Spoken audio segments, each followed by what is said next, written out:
Hello everyone! Plan.Paperless is finally back.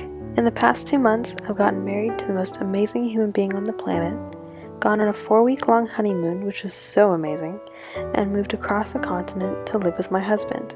Talk about a busy month. And now that I'm at least a little bit settled in, I decided that it was a great time to film my April plan with me. You might have noticed that I'm no longer using a screen recording, and instead I took an actual video so you can see my hands as well. Please let me know in the comments below which format you like better. This year, I made a plan for all my themes, which includes the key colors and doodle ideas. This month's theme was requested by one of my friends at school, and she wanted me to do a yarn theme. I decided to go for some light pastel colors and cozy things made from yarn, as well as knitting needles and yarn balls.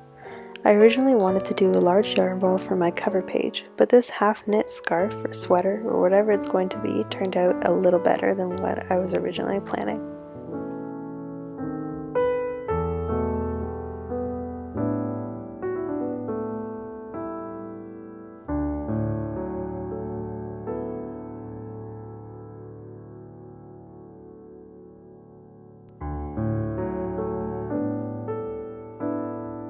To make the knitting project look like it was made from yarn, I drew a whole bunch of squiggly lines horizontally to the top of the knitted part.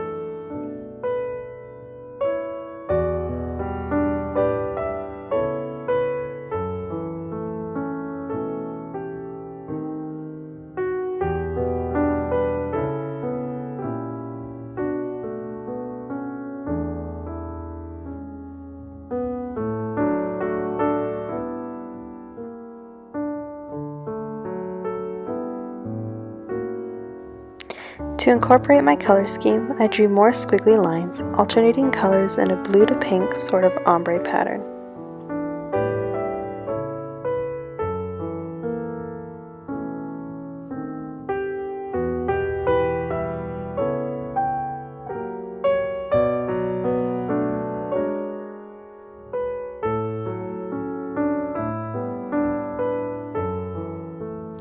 Once I finished the ombre pattern, I selected the lightest indigo color and filled in the whole area, going over the squiggly lines. I thought that this gave it a much more cohesive finish.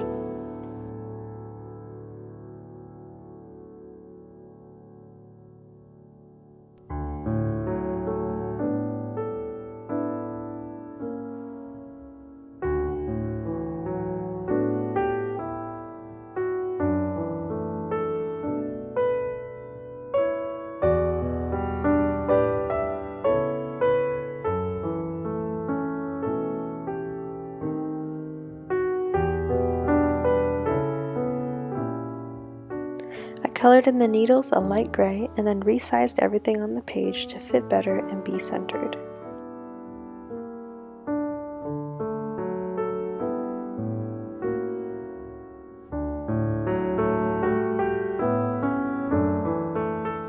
I also added the year in the bottom right using the ball pen tool in black.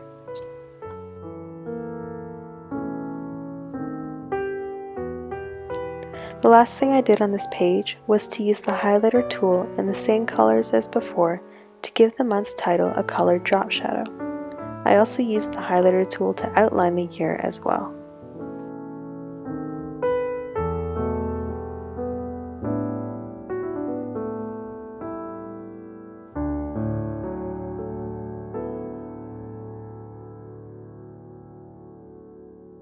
Next, I moved on to my habit tracker. Since I haven't uploaded all of my templates to the new GoodNotes app yet, I don't have my habit and mood tracker templates saved in this template library. So I went to my March spreads and copied the habit tracker page from there. I then cleared the page and it was ready to go.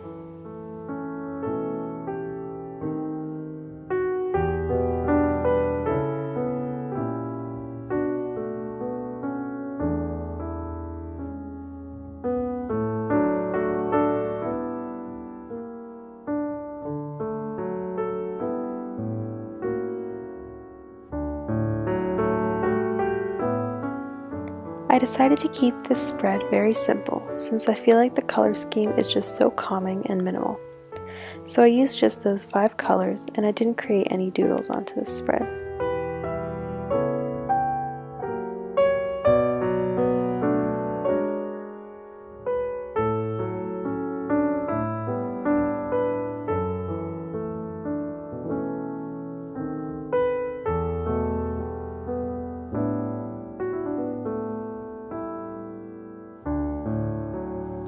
Inspired by my simple design spread, I decided to simplify my habit tracker as well.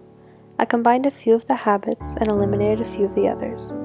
My reason for doing this was that certain habits I always did together, so they really didn't need to each be their own habit. Also, now that I am married and live on my own with my husband, some of the other habits are not as applicable anymore. Reviewing my spreads is one of my favorite things about bullet journaling, since I can always edit what is or isn't working for me without messing anything up or wasting any paper or money. For my habit tracker, I decided to try a different process. I filled in every square at the beginning of the month so that it was easier to make the pattern out of the boxes. Now, throughout the month, I will just erase the boxes for the habits I didn't complete. I feel like this will be easier than always redrawing or copy and pasting new squares.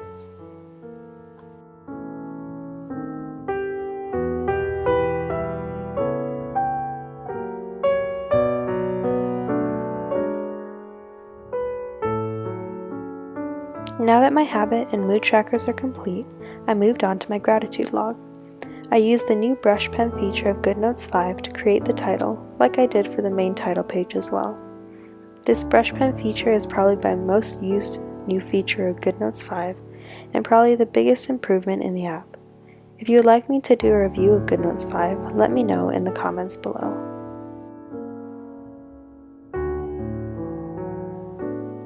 Again, I wanted to create a very simple spread, so I just listed the numbers 1 through to 31 on the left-hand side of the page. I did the same layout in my January plan with me for those of you who remember.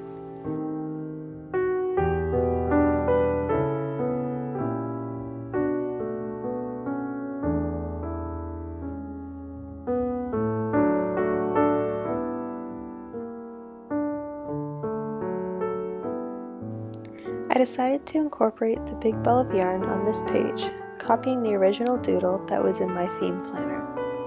I think this one turned out much better than the one I was trying to draw on the title page.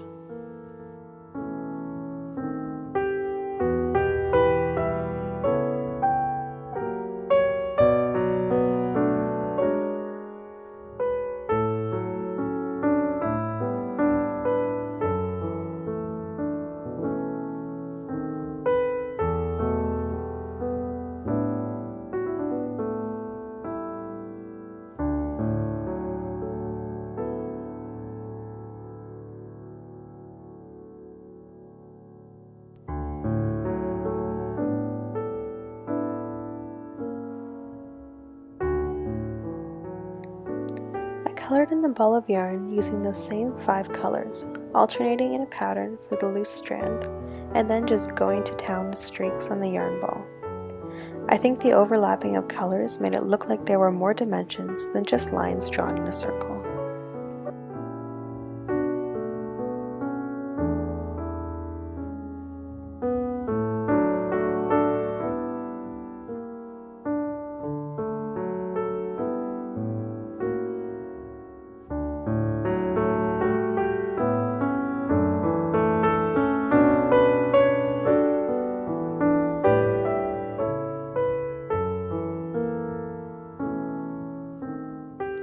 Using the highlighter tool again, I gave the title the same drop shadow effect that I did on the main title page, since it is such a subtle way to elevate the lettering for the title.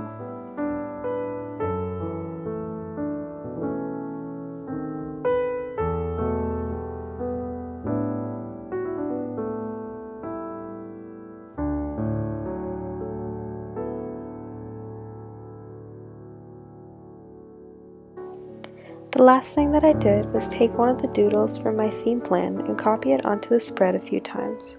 I think this was just a good way to fill the empty space and make it fit the theme. Plus, it wouldn't be a Plan.Paperless spread if there wasn't a copy and paste pattern, now would it? Again, I took the template from my March spreads for my weekly layout. I wrote out the days of the week in a modern calligraphy using the brush pen. This is usually my go-to font now that the tool is built into GoodNotes.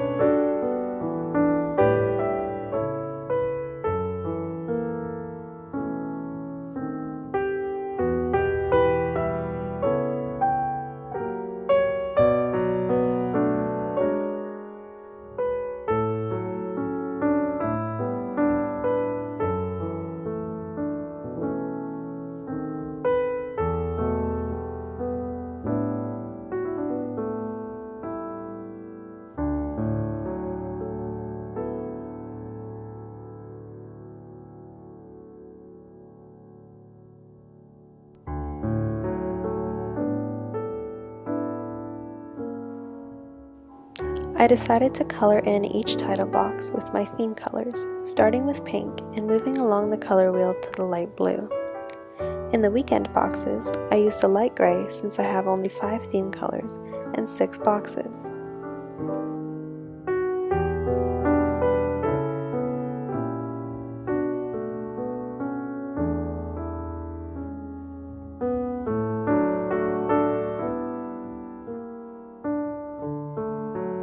A new section that I added to my weekly spreads is a meal planning box, since I actually cook my own meals now.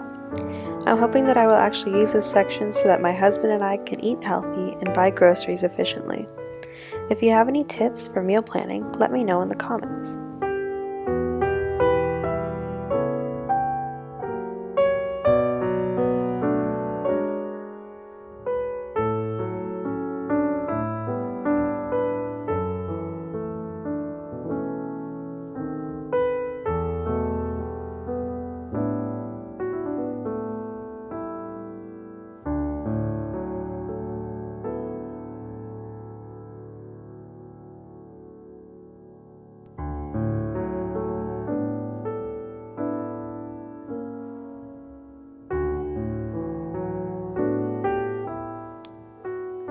To finish off this spread, I added in my tasks and events for the week and took another doodle from my theme plan to add as decoration.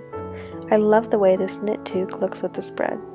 Finally, here's a quick look at all of my spreads for the month. I hope you enjoyed this plan with me as much as I did, and if you liked it, make sure to give it a thumbs up and subscribe to see more videos like this. Leave me a comment below what your theme for April is. Until next time, happy planning!